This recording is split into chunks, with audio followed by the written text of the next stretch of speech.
আরেকটা হচ্ছে আপনারা যে উক্তি করেন না, যেটা প্রশ্ন উত্তর আছে সেটা তো আপনারা করবেন না আশা করি।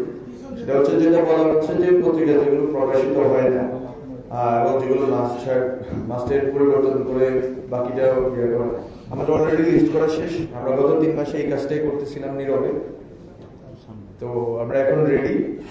যদি আপনারা সমর্থন দেন তাহলে আমরা হচ্ছে যেটা গত 1 বছর ধরে একদিনও চাপায় নাই যেসব পত্রিকা, জাস্ট হচ্ছে যখন ডিএপি ইন্সপেকশনে যায় তখন হচ্ছে 1টা কপি 2টা কপি দেখানো হয়, আমরা ওগুলো হচ্ছে এগুলোর বিরুদ্ধে ব্যবস্থা নেব, শীঘ্রই ব্যবস্থা নেব যদি মিডিয়া আপনারা সাপোর্ট দেন।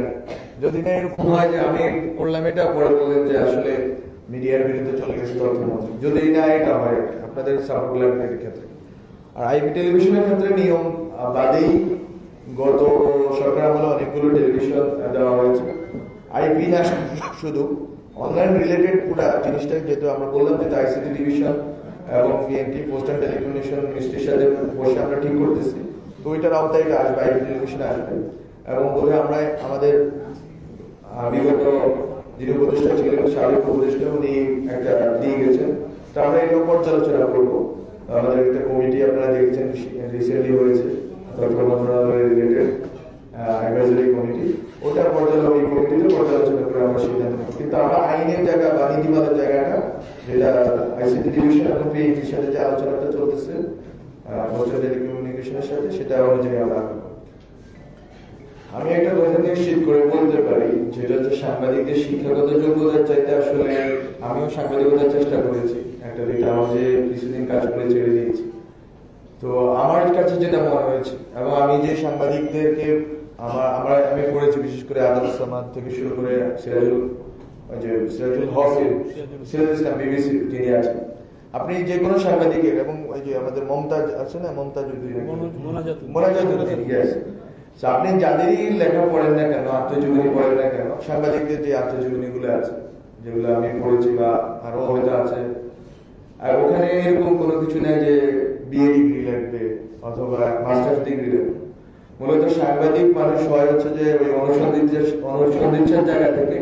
এবং আমার মনে হয় যে বাংলাদেশের সাংবাদিকরা এখন, আগেকার সাংবাদিকরা যে অর্থে পড়াশোনা করতেন, বিশেষ করে বিচিত্রা পত্রিকা যদি আপনারা খেয়াল করেন বা আমাদের আরো অনেকগুলো পত্রিকা যেগুলো ছিল, এই অর্থে এখনকার সাংবাদিকরা হয়তো ওই পড়াশোনার জায়গাতে নেই। তো আসলে ব্যক্তিগত পড়াশোনা এবং আসলে দুনিয়াকে জানার আগ্রহ, এটাই আমার কাছে মনে হচ্ছে সাংবাদিকতা গুরুত্বপূর্ণ। এবং এখানে অধিকাংশ সাংবাদিক যারা আমার সামনে বসে আছেন, এরা অধিকাংশই সাংবাদিকতা ডিপার্টমেন্টের শিক্ষার্থী না, বরং বাইরে থেকে আসা। বলে অবশ্যই আমি মনে করি যে একটা সাংবাদিকতার জন্য অবশ্যই গুরুত্বপূর্ণ অনুসন্ধিৎসা এবং আগ্রহ থাকা দরকার, পড়াশোনার আগ্রহ থাকা দরকার, জানার আগ্রহ থাকা দরকার। এট দ্য সেম টাইম হ্যাঁ, শিক্ষাগত যোগ্যতার বিষয়টা আমরা এখন এটা ঠিক করে দেওয়ার পক্ষপাতী না। কিন্তু আমার মনে হয় যে এরকম কেউ নেই যে এই পাশে এসে কোনো একটা বড় পত্রিকার সাংবাদিকতা করতেছে, এরকম কোথাও বাস্তবতা নাই। তো ওই বিষয়টা আমি মনে করি যে গুরুত্বপূর্ণ হচ্ছে যে সাংবাদিকতার মান এবং সাংবাদিকদের যোগ্যতা, নিজেদেরকে যোগ্য করে তোলার জিনিসটা। আর আরেকটা বিষয় কি বলছিলেন আপনি, প্রচার সংখ্যার বিষয়টা বা পত্রিকাগুলো বন্ধের বিষয়টা, আমার কাছে মনে হচ্ছে যে পত্রিকা যেগুলো আছে এবং যেগুলো হবে সামনে, আপনি পত্রিকা বা অনলাইন বন্ধ করতে পারবেন না, বা টেলিভিশন চ্যানেল বন্ধ করতে, এটা নতুন আসবে। আপনি টেলিভিশন চ্যানেল অনেকগুলো রূপদশায় আছে, এটা চলে যাবে, নতুনগুলো আসবে। আপনি এটা কম্পিটিটিভ মার্কেট রাখতে হবে। এটা যেহেতু প্রাইভেট ইনিশিয়েটিভ, আপনি সরকার থেকে ঠিক করে দিতে পারবেন না। আপনি যদি ধরেন দৈনিক বাংলা, বিচিত্রা যে একটা সিস্টেম ছিল আমাদের প্রথম দিকে, ওইটা যদি আপনি করতেন, আপনি বলতে পারতেন যে আমি এই পত্রিকাগুলো রাখবো। এটা যেহেতু ওইভাবে হচ্ছে না, এটা পুরাটাই প্রাইভেট ইনিশিয়েটিভ। যারাই প্রাইভেট প্রশাসন এটা করবে তাদেরকে আসলে সুযোগটা দেওয়া যাবে। এই জন্য আমি বলছি যে মানের জায়গা থেকে আপনারা ঠিক করে দেন, মান বাড়ানোর বিষয়টা, কন্টেন্টের মান, রিপোর্টের মান। কিন্তু আপনি পত্রিকা আসলে বন্ধ করতে পারবেন না। আপনি এখানে বন্ধ করছেন, এখন তার পত্রিকা দিয়ে চলতেছেন। এখন হচ্ছে যে অনেকগুলো আউটলেট আছে বিদেশ থেকে চালাচ্ছে, তো বিদেশ থেকে চালালে এটা বাংলাদেশের অডিয়েন্স এটা দেখতেছে, শুনতেছে, তো ওরা কিন্তু বসে নেই। মানে আপনি অনলাইনেও এখন যে পরিমাণ আছে এটা কিন্তু থেমে নেই। বলে আপনি চাইলে পত্রিকাগুলো বন্ধ করে দিলে যে এটা বন্ধ হয়ে যাবে এরকম না।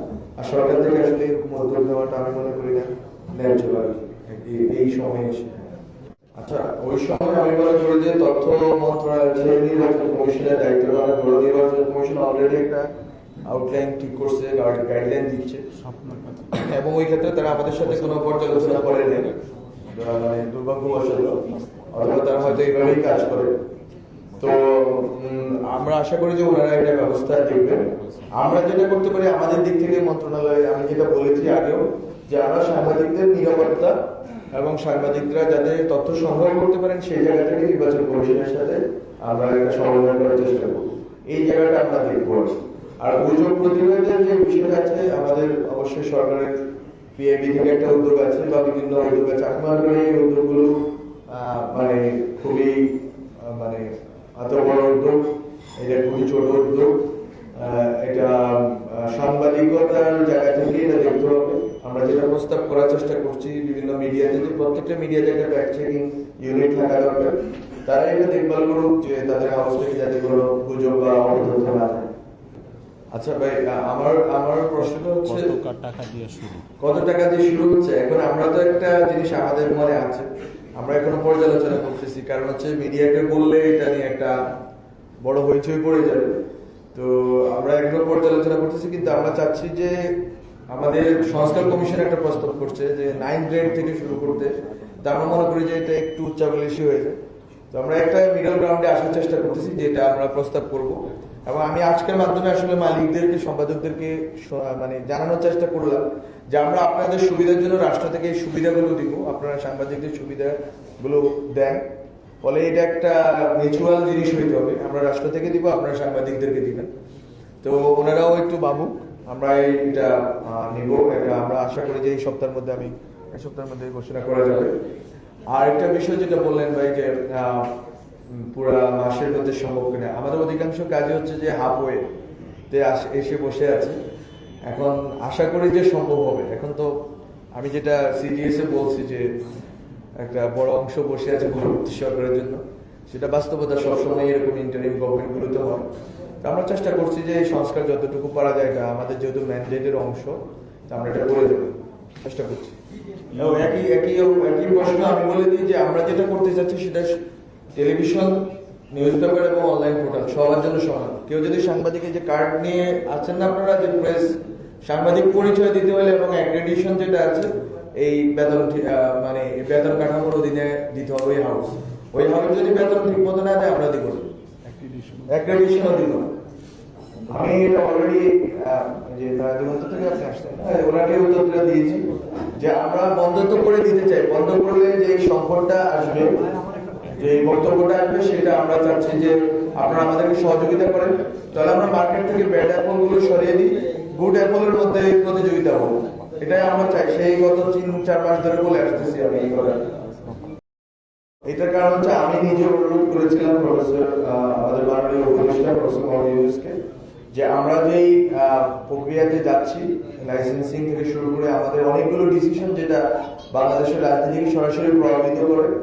ফলে এই উপদেষ্টা কমিটি আসলে দেখভাল করবে মিডিয়া রিলেটেড যেই ইস্যুসগুলো আছে, সেই ইস্যুসগুলো যেন আমরা কনসিডার করি সবগুলো বাস্তবতা, রাজনৈতিক এবং সামাজিক, আর্থসামাজিক বাস্তবতাকে।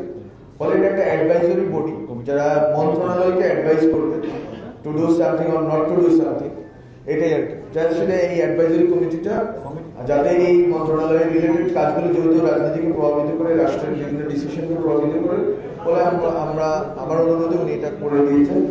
এবং আমি মনে করি যে আমার জন্য এটা ভালো হলো যে আমরা অনেক ভালো ডিসিশন গুলো নিতে পারবো এবং আগের কিছু ডিসিশন হয়তো আমরা পর্যালোচনা করতে পারবো। আর এখানে আমার হচ্ছে যে গণমাধ্যম কমিশন, আমাদের প্রথম দিকে থেকে আমাদের আগ্রহ ছিল যে গণমাধ্যম কমিশনটাই আমরা করবো, কিন্তু গণমাধ্যম কমিশন যেই ব্যাপ্তি নিয়ে করার প্রস্তাবনা দেওয়া হয়েছে, যেটার অধীনে এখানে আপনারা যদি গণমাধ্যম কমিশনের প্রস্তাবনাটা যদি আপনারা পড়েন, তাহলে আপনারা দেখবেন যে এখানে বিটিভি, বেতার এবং বাসস মিলিয়ে একটা ন্যাশনাল ব্রডকাস্টিং এজেন্সির প্রস্তাবনা আছে। এটা ভিন্ন নামে হইতে পারে। এবং এখানে প্রেস কাউন্সিল এবং সম্প্রচার কমিশন প্রস্তাবিত সম্প্রচার আইনের থ্রুতে ওইটা ইনক্লুডেড হয়ে গণমাধ্যম কমিশন আসবে। গণমাধ্যম কমিশন ঠিক করবে। আপনারা যদি দেখেন গণমাধ্যম কমিশন ঠিক করবে যে আসলে কোন পত্রিকা কতগুলো সার্কুলেট করে। গণমাধ্যম কমিশন দেখবে কোন পত্রিকাকে লাইসেন্স দেওয়া যায়। ফলে গণমাধ্যম কমিশন যে ব্যক্তি নিয়ে আছে সেই ব্যক্তিটা আসলে পুরো তথ্য মন্ত্রণালয়ের কাজের অংশ, আরো অন্তত 4-5টা ডিপার্টমেন্টকে ইনক্লুড করে গণমাধ্যম কমিশন প্রস্তাব করতেছে, যেটা হবে যে নিমকো এবং নিমকো এবং পিআইবি মিলিয়ে একটা প্রতিষ্ঠান। ফলে আমরা নিমকো এখন এই ক্রাইসিস গুলো আবার আপনাকে বুঝতে হবে যে আমি যখন আমার মন্ত্রণালয়ের ভিতরে যারা প্রত্যেকটা অধিদপ্তরে যারা পরিচালক মহাপরিচালকরা আছেন তাদের সাথে পরামর্শ বা আমাদের কনসালটেশন যেটা হয়েছে, সেখানে দেখা গেছে এই কাজটা সম্ভব, কিন্তু এটা একটা দীর্ঘমেয়াদী কাজ। আপনাকে বিটিপি বেতারকে একীভূত করতে হবে এবং বিটিপি বেতার একীভূত হইতে রাজি আছে। আমি আশা করি যে এটা আমরা অন্তত পলিসি জায়গাতে আমরা শুরু করতে পারবো, পরবর্তী সরকার যদি এসে করে। আমি এটা ভালো মনে করি, যে কারণ হচ্ছে বিটিপি বেতারের হিউজ জায়গা আমাদের পুরো বাংলাদেশে পড়ে আছে, কোনো কাজে আসতেছে না। ফলে আমরা এটা একীভূত করার পক্ষে।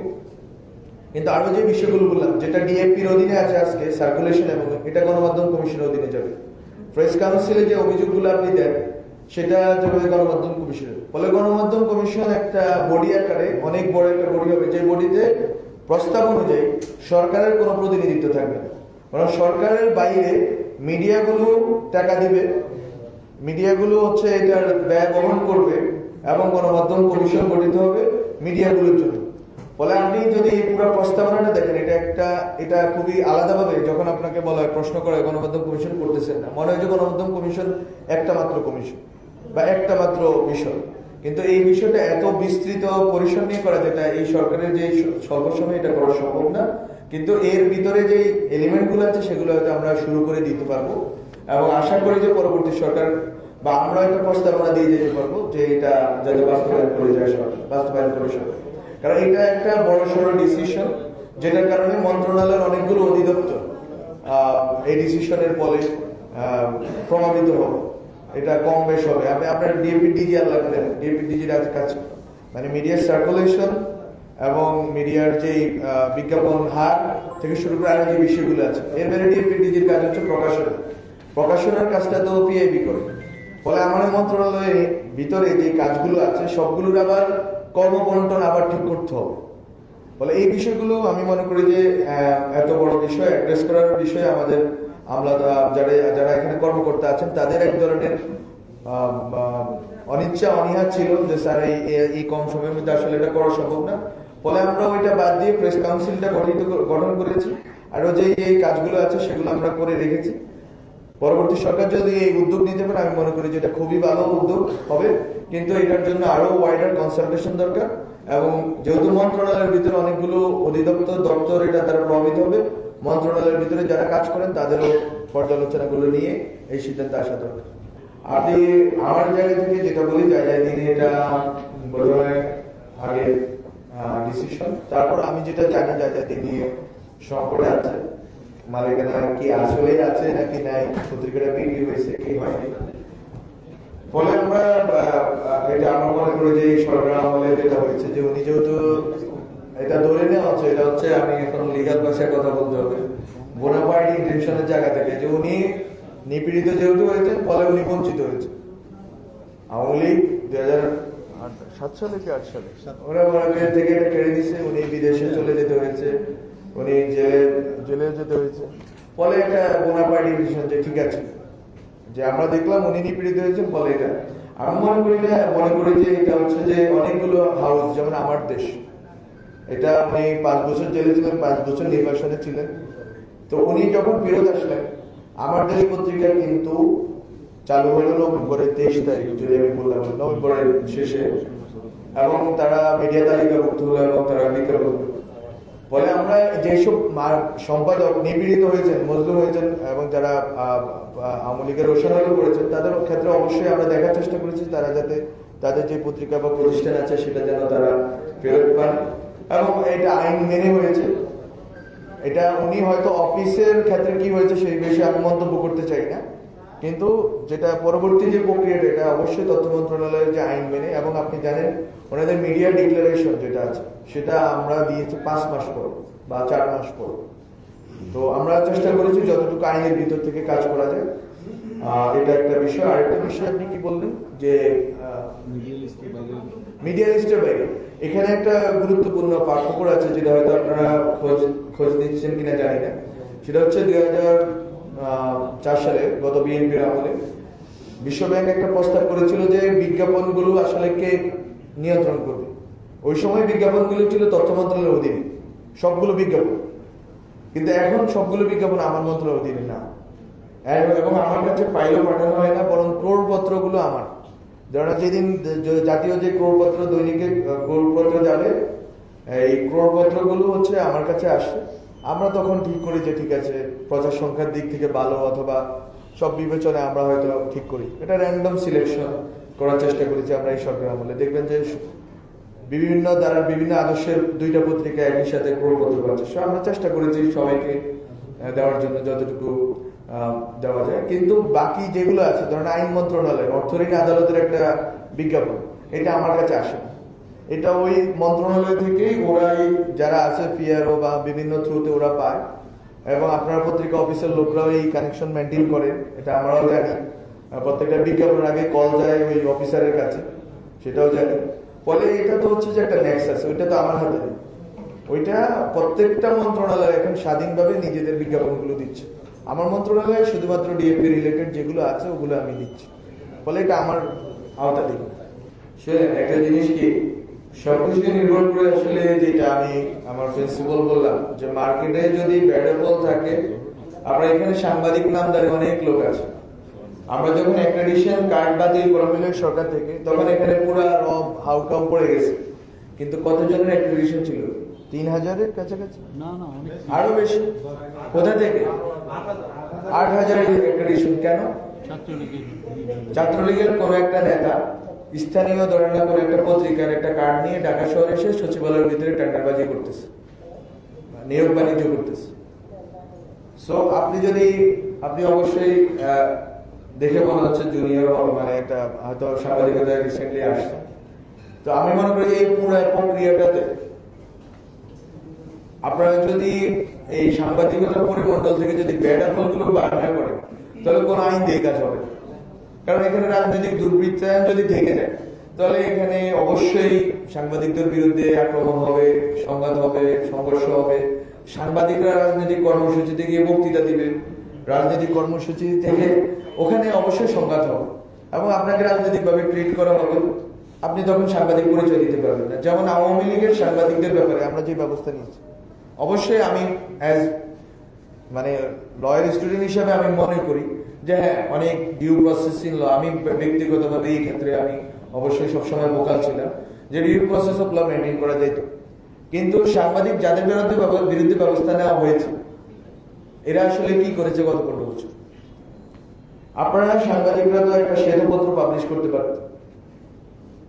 ইকোনমিস্টরা বসে শ্বেতপত্র করলো না একেবারে সেই সরকার পরিবর্তনের পরে। আজকে পর্যন্ত কোন সাংবাদিক ইউনিয়ন, ফেডারেশন, সমিতি কেউ আমাদেরকে বলে নেয় যে একটা শ্বেতপত্র গত 15 বছরে যারা অপসাংবাদিকতা করেছে, যারা দেশের জনগণের বিরুদ্ধে সাংবাদিকতা করেছে, গুম করে সাংবাদিকতা করে, গুম করে পক্ষে সাংবাদিকতা করেছে। ফলে আমি মনে করি যে এই সাংবাদিকদের কমিউনিটির অনেক বড় দায় আছে। আমরা সাংবাদিকতা সুরক্ষা আইন করবো, কিন্তু সুরক্ষা পাবে আমি এই ক্ষেত্রে খুবই সন্দেহ, এবং আমার অ্যাডভাইজারি কাউন্সিল এবং আমাদের যারা পলিটিক্যাল আমাদের লিডার্স আছেন, তাদের সবার ক্ষেত্রে থেকে আমি একটা প্রতিবাদ পাচ্ছি যে আপনি সুরক্ষা আইন করবেন, কিন্তু সুরক্ষা পাবে হচ্ছে যে কোনো দলের লোকেরা, সুরক্ষা পাবে হচ্ছে যারা ফ্যাসিস্টের দোষর ছিল, বিভিন্ন হাউসে বসে আছে তারা, সুরক্ষা পাবে হচ্ছে স্থানীয় পত্রিকার নামে যারা হচ্ছে স্থানীয় কোনো নেতার দালালি করে তারা। ফলে আমি বলতেছি এই কোয়েশ্চেনটা আমি মনে করি আমাদের জেনারেশন খুবই আন্তরিক এসব পরিবর্তনের জন্য। এসব পরিবর্তন আসলে আমাদের সবার জন্য ভালো, একটা রাষ্ট্র ভালো চললো, কোনো সাংবাদিক আঘাতপ্রাপ্ত হোক, এটা আমরা চাই না। কিন্তু এই পুরো জিনিসটা একটা সিস্টেমের অংশ। সিস্টেমটা যদি সুন্দর হয়, আইন করে দিলে আমরা মনে করি যে সবাই সুরক্ষিত থাকবে।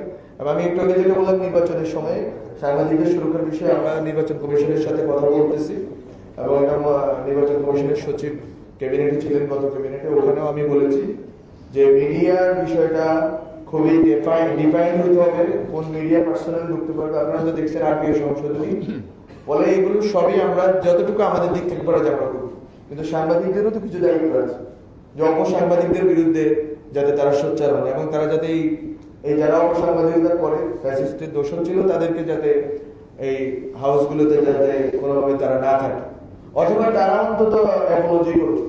আমি মনে করি না কোনো সাংবাদিক, কিছু সাংবাদিক তাদেরকে আপনারা দেখবেন নারায়ণগঞ্জে সরাসরি অস্ত্র চালাইছে, কিন্তু কিছু সাংবাদিক অবশ্যই অপসাংবাদিকতা করেছে ফ্যাসিস্টের, কিন্তু একজনে অ্যাপোলজি দিচ্ছে। আপনার কাছে প্রমাণ আছে যে বাংলাদেশের কোনো সাংবাদিক গত 15 বছরে অপসাংবাদিকতার জন্য একটা অ্যাপোলজি করছে যে আমি জনগণের কাছে ক্ষমা চাই। পরিবর্তিত পরিস্থিতিতে দুটো রাজনৈতিক দল আলোচনা করতে চাই না, একটা রাজনৈতিক দল ক্ষমা চাচ্ছে বারবার, কিন্তু আপনারা সাংবাদিকদের থেকে গত 15 বছরে ভূমিকার জন্য একটা ক্ষমা প্রার্থনা আমাকে দেখেন, তাহলে কাকে আমরা ভরসা করে এই আইনটা করব? এটা আপনাকে বললাম, কারণ হচ্ছে আপনি আক্রমণের শিকার হচ্ছেন, মানে আমাদের জেনারেশন, আমাদের এই অভ্যুত্থানের যে আমাদের আকাঙ্ক্ষা, এটা আক্রমণের শিকার হচ্ছে। এইভাবে আমি বিশ্বাস করি, এইভাবে আমরা এই রাষ্ট্রটাকে দেখতে চাইছি, কিন্তু এত সরল ছিল না। গত 1 বছরে যা দেখেছি, এখন আমাদের মনে হচ্ছে আমরা খুবই বোনাফাইড ইন্টেনশনে আমরা বলছি সব ঠিক হয়ে যাবে, সুন্দর হয়ে যাবে, হ্যাঁ, কোনো মারামারি নাই, কোনো সংঘাত নাই, কোনো সহিংসতা করা লাগবে। কিন্তু ভায়োলেন্স, ওই সময় ভায়োলেন্স আমরা ঠিক করছি যে আমরা ভায়োলেন্স করতে দিব না, কিন্তু খুব বেশি লাভ হইল। বরং যারা ভায়োলেন্স করবে, আজকে যদি সুযোগ পায় আজকে আমাদেরকে মেরে ফেলবে, তারা ঘুরে বেড়াচ্ছে সাংবাদিক পরিচয়, বা বিভিন্ন পরিচয়, বুদ্ধিজীবী পরিচয়, টেলিভিশন টকশোতে বসে বসে ডক্টর মোহাম্মদ ইউনূসের বিরুদ্ধে বড় বড় কথা বলতেছে। ওই সাহস কবে কোথায় ছিল গত 15 বছর? তো আমরা তারপরেও খুব বেশি যে ব্যবস্থা নিয়েছি, এটা আমরা করি নাই এই জন্য যে আমরা চাই না যে আমরা কোনো হস্তক্ষেপ করি, কিন্তু এতটুকু তো সুযোগ ছিল যে একটা আত্মসমালোচনা, একটা অ্যাপোলজি করা জনগণের কাছে, যে আমরা ভুল করছি এই গুম খুনকে সাপোর্ট করে, আমরা ভুল করছি পিলখানা সামলাতে, আমরা ভুল করছি মোদী বিরোধী আন্দোলনের সময়, আমরা ভুল করছি কোটা বিরোধী মুভমেন্টের সময়, নিরাপদ সড়ক আন্দোলনের সময়, আমরা ভুল করছি জুলাই গণঅভ্যুত্থানের সময়।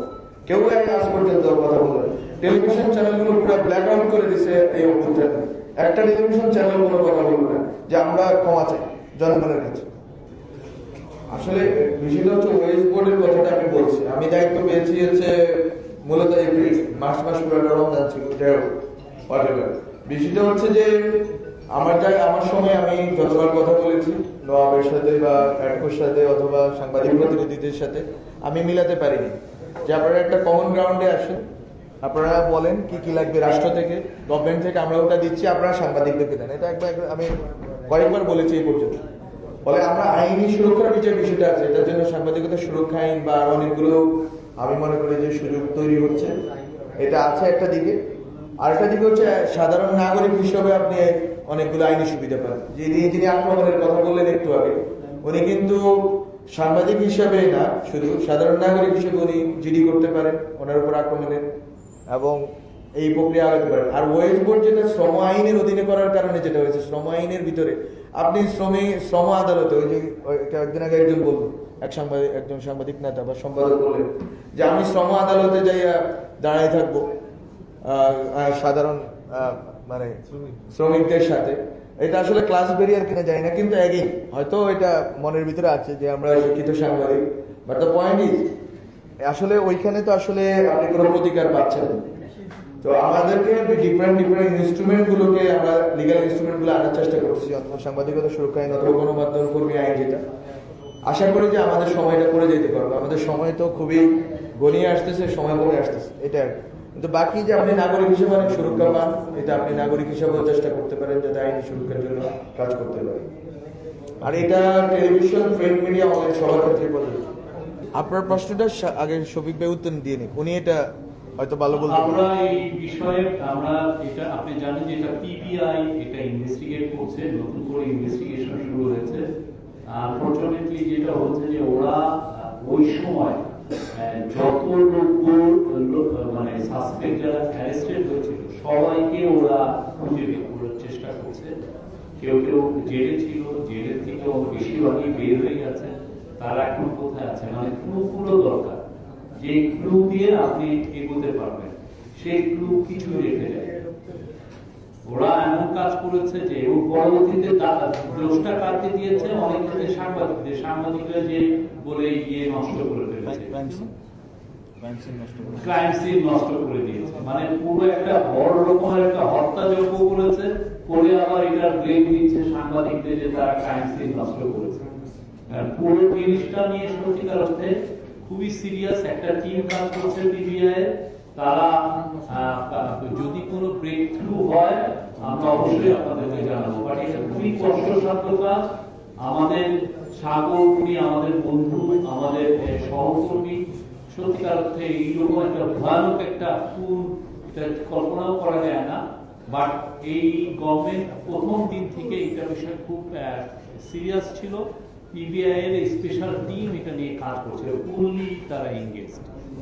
যারা যতজন ওই সময় সাসপেক্ট যারা অ্যারেস্ট হয়েছে, যার নাম এসছে, প্রত্যেকটা লোককে তারা খুঁজে খুঁজে বের করার চেষ্টা করছে যদি নতুন কোনো ক্লু পাওয়া যায়।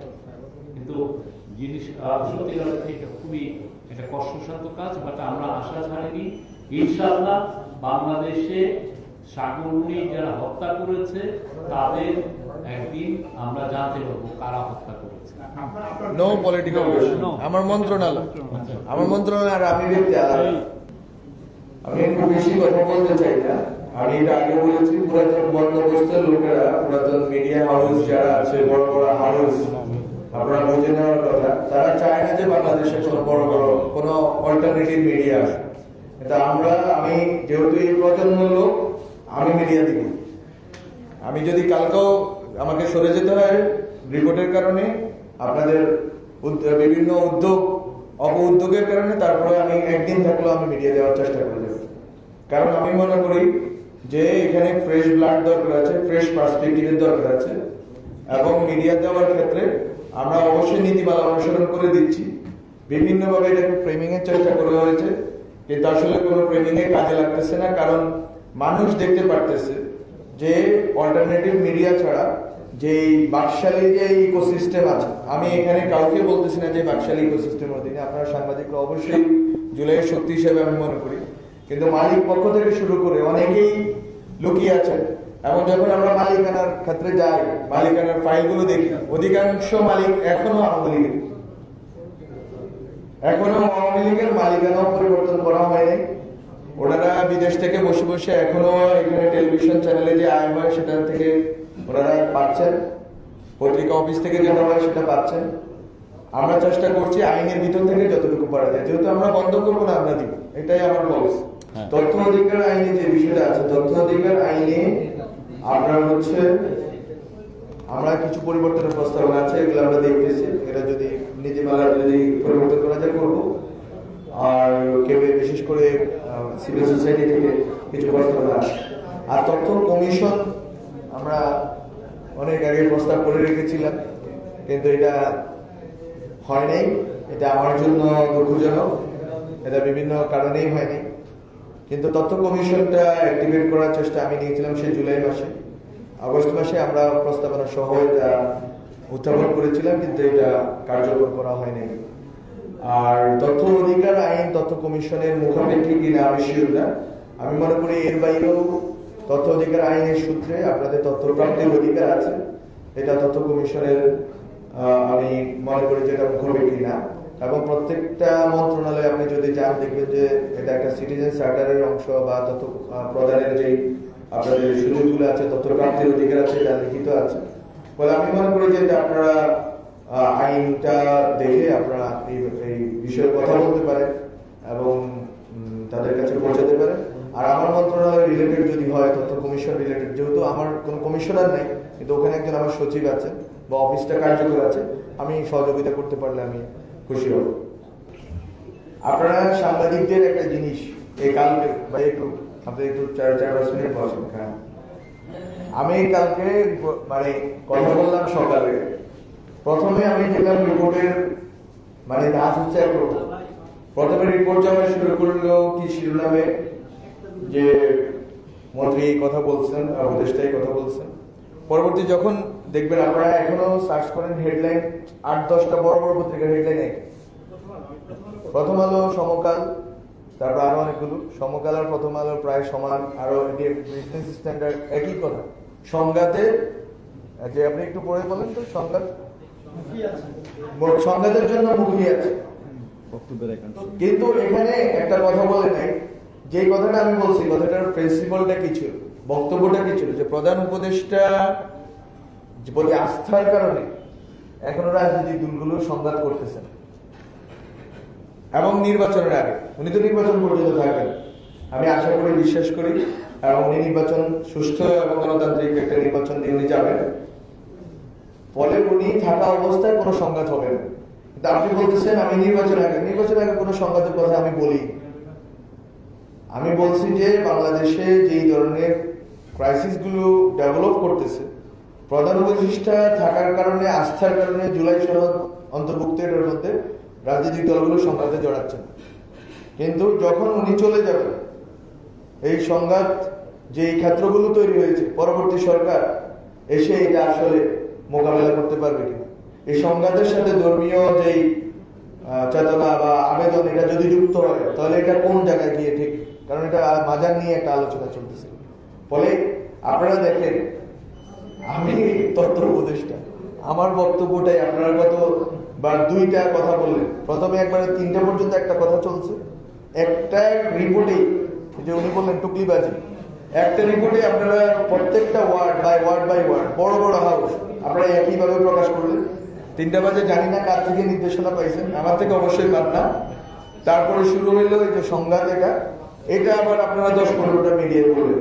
তো খুবই মজা লাগলো আপনাদের এই যে সাংবাদিকতাটা দেখে, যে আমরা আসলে কি বলি সেটা। কিন্তু প্রথম আলো বোধহয় একটু ডিটেলস রাত্রে একটা রিপোর্ট করার চেষ্টা করেছে, যে ওখানে আরো কিছু ভিউ পয়েন্ট আর বিজনেস স্ট্যান্ডার্ডও কিছু জিনিস বলার চেষ্টা করেছে, যেটা আমি বলছি। ফলে ওই জিনিসটা অ্যাজ এ হোল বোঝা যায় যে আসলে কি বলছে। ফলে এখানে মূল জিনিস হচ্ছে প্রধান উপদেষ্টার প্রতি আস্থা আছে বলেই রাজনৈতিক দলগুলো এখনো সংঘাতে জড়াচ্ছে না। পারলে এটা শিরোনাম করেন এবং নির্বাচন সুষ্ঠু, গণতান্ত্রিক এবং অংশগ্রহণমূলক হবে ইনশাআল্লাহ। লিডিং কোয়েশ্চেন করেন, আমরা প্রস্তুতি নেই। আমি কয়েকটা বিষয় আসলে মাননীয় উপদেষ্টা মহোদয়কে আমি বলতে চাই। আমাদের সাংবাদিকদের কৃতজ্ঞতা জানাচ্ছি, সাংবাদিক সুরক্ষা আইনের বিষয়ে সর্বশেষ পর্যায়ে আছে আমাদের কান্ট্রি এবং গণমাধ্যম কর্মীরা। আমাদের এই সাংবাদিক সুরক্ষা আইনে একটা ইস্যু আছে, বলেছেন যে হেনস্থার শিকার হলে, আমি মনে করি যে সাংবাদিক হেনস্থার পরে যে আসামি তাকে অজামিনযোগ্য যে একটা ধারা একটা শব্দ থাকে, এটা আমার ঢাকা রিপোর্টার সমিতির সাধারণ সম্পাদক বা সাংবাদিকদের প্রতিনিধি হিসেবে আমার ধারণা। আমি দীর্ঘদিন থেকে একটি কথা বলে আসছি যে আমাদের সাংবাদিকদের আপনারা জানেন যে ছুটি মাত্র একদিন, তাও আমরা কাটাতে পারি না। আমি আজকে এই অনুষ্ঠান থেকে আমাদের তথ্য উপদেষ্টা আমাদেরকে অনুরোধ করবো আমাদের সাংবাদিকদের ছুটি 2 দিন করার জন্য, কারণ সরকারি সব জায়গায় আমি এই অনুরোধ করবো। আমি অনুরোধ করবো নবম যে বলেছেন এটি বাস্তবায়নের জন্য। আমি অনুরোধ করবো, আপনারা জানেন যে অ্যাক্রেডিটেশন কাদের জন্য হয়, ম্যাক্সিমাম রিপোর্টার, অথচ অ্যাক্রেডিটেশন বাস্তবায়নে কার বাতিল হবে বা কাকে দেওয়া হবে এই কমিটিতে ঢাকা রিপোর্টার সমিতি, আপনারা জানেন, উপদেষ্টা মহোদয় জানেন, সাংবাদিকদের সবচেয়ে বড় সংগঠন পেশাদার সাংবাদিক এবং রিপোর্টারদের, সেখানে ঢাকা রিপোর্টার সমিতিকে রাখা হয়নি। আমি অনুরোধ করবো অ্যাক্রেডিটেশন বোর্ড যেটা বাতিল এবং প্রদানের জন্য করা হয়েছে সেখানে ঢাকা রিপোর্টার সমিতিকে রাখার জন্য। আমি বেতনের বিষয়ে 35,000 বা 40,000 জারি করা হয়, সেটা ওয়েস্ট বোর্ড অনুযায়ী যাতে করা হয় এই দাবিটি অনুরোধ করবো। ওয়েস্ট বোর্ডের যে মিনিমাম শুরুটা হয় সেটা তাদের বাস্তবায়ন করা হয়। আমি এই দাবিগুলো রাখবো। ধন্যবাদ মাননীয় তথ্য উপদেষ্টা। আচ্ছা, এখানে তো আর কিছু বলার নাই, হলো অধিকাংশ জিনিসই চলমান আছে। আরেকটা হচ্ছে আমাদের যারা আসলে বয়োজ্যেষ্ঠ সাইডের পরে তাদের অবসর ভাতা নেই, তাদের আসলে সরকারের পক্ষ থেকে যদি অবসর ভাতা দেওয়া যায়, এটা আমি অনুরোধ করব সাংবাদিকদের পক্ষ থেকে আজকে মাননীয় উপদেষ্টার কাছে। এটা সরকার করবে না,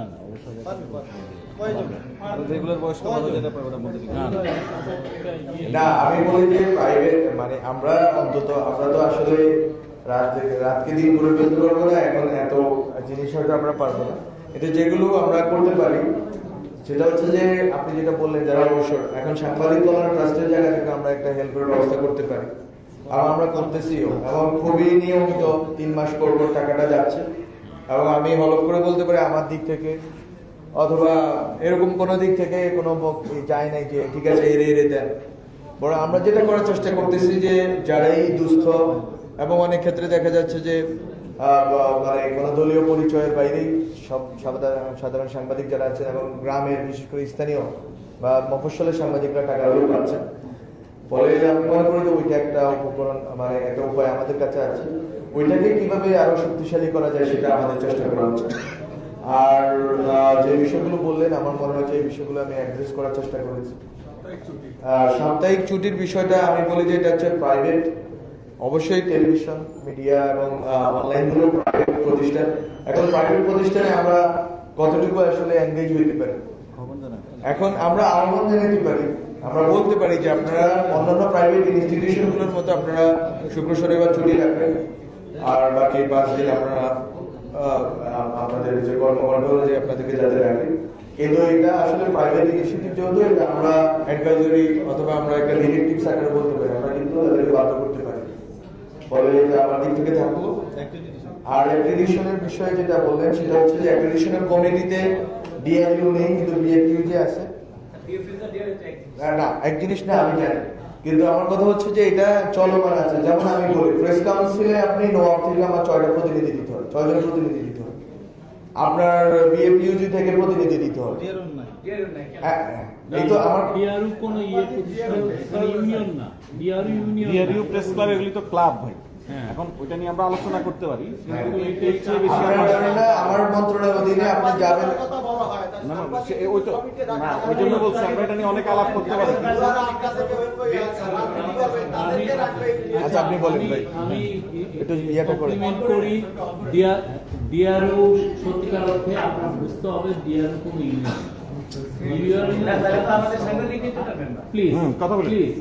ইউনিয়ন ফেডারেশন আপনি একটা ইউনিয়নের একটা সংবিধিবদ্ধ রুলস এর মধ্যে সে চলে, সে একটা লেবার ইউনিয়ন।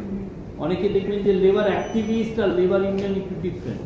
আপনি লেবার ইউনিয়নের যেহেতু ফেইলিউর ছিল গত 20-30 বছর, আপনি সেই রোলটা প্লে করছেন। সাংবাদিকদের হয়ে আপনি স্টেটমেন্ট দিয়েছেন, আপনি তার অধিকারকে ডিফেন্ড করেছেন, সে যখন করেছেন সাগরুনের জন্য এই ডিআরইউ যা করেছে এটা তো মানে সত্যিকার অর্থে ইতিহাসের পাতায় থাকা উচিত অতি ইয়েতে। কিন্তু at the end of the day Dhaka reporters unity তো ইউনিয়ন না। আপনাকে সত্যিকার অর্থে আমরা যখন সরকার যখন কাজ করে, সরকার দেখে যে ইউনিয়নকে, ইউনিয়নের প্রতিনিধিকে আমি ইনক্লুড করব। অনেক ক্ষেত্রে ইউনিয়ন তো ভাঙাচোরা ইউনিয়ন, হ্যাঁ, পূর্বাঞ্চলের প্লট ইউনিয়ন, তারপর তার থেকে আমার নিতে হবে, হ্যাঁ, এটা কিছু করার নাই। কিন্তু এটা সত্যিকার অর্থে আপনার এই জায়গায় যদি আপনি কি আপনার ঢাকা রিপোর্টার্স ইউনিটি কনস্টিটিউশনকে চেঞ্জ করে আপনি কি ইউনিয়নের রূপ দিবেন কিনা, এটা আপনাদের এক্সিকিউটিভ কমিটি একটা ডিসিশন।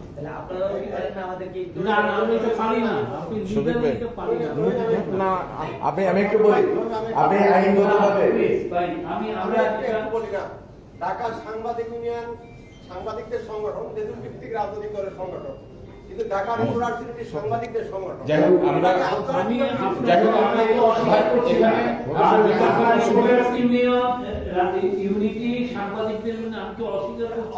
আমি নিজে একটা মেম্বার, ফয়েজ মেম্বার, আমি এবং প্রাউড মেম্বার, আজাদ মেম্বার। কিন্তু টেকনিক্যালিটির কথা বলবো আমি একটা মিনিট বলি। এই প্রক্রিয়ার সঙ্গে আপনাদের সঙ্গে তো বহুদিন আমি কাজ করছি, এখন হয়তো সেই অর্থে কাজ করতে পারছি না। দীর্ঘদিন থেকে আমরা আপনাদেরকে অনুরোধ করছি ইউনিয়নকে বাধ্য করে, ইউনিয়ন যেন সাংবাদিকদের ইউনিয়ন হয়। আপনি খেয়াল করে দেখবেন, আপনারা যখন করোনা ভাইরাস ছিল সেই সময় সাংবাদিকদের আক্রান্ত হওয়া, মারা যাওয়া কেউ খোঁজ খবর রাখছিল না, তালিকা করছিল না সেই সময়। কারণ সাংবাদিকদের, বাংলাদেশের সাংবাদিকদের কোন সংগঠন নেই।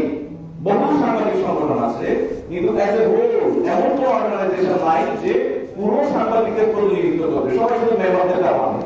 সুতরাং আপনি ঢাকা রিপোর্টার্স ইউনিটি দীর্ঘদিন এই যে ব্যাকওয়ার্ড তৈরি হয়েছিল ইউনিয়নগুলি কাজ না করার ফলে, এটাকে সার্ভিস দিতে নিয়ে ডিআরইউ আমাদেরকে মেম্বারদেরকে যে এন্টারটেইনমেন্টের জায়গায় কাজ করার কথা ছিল সেটা করতে পারেনি ঠিক মতো। সো আমরা বাধ্য করা উচিত এই সাংবাদিক হিসেবে আমাদের ইউনিয়নগুলি পারফেক্টলি কাজ করবে। আদারওয়াইজ আপনি এই ডিবেটটা করতে পারবেন যে আমাকে কেন ওখানে অন্তর্ভুক্ত করছেন না, কারণ ওই ইউনিয়নগুলি সঠিকভাবে কাজ করছে না। আমরা ইউনিয়নকে বাধ্য করি, দেখবেন অনেক সমস্যার সমাধান সহজে হয়ে যাবে। Thank you.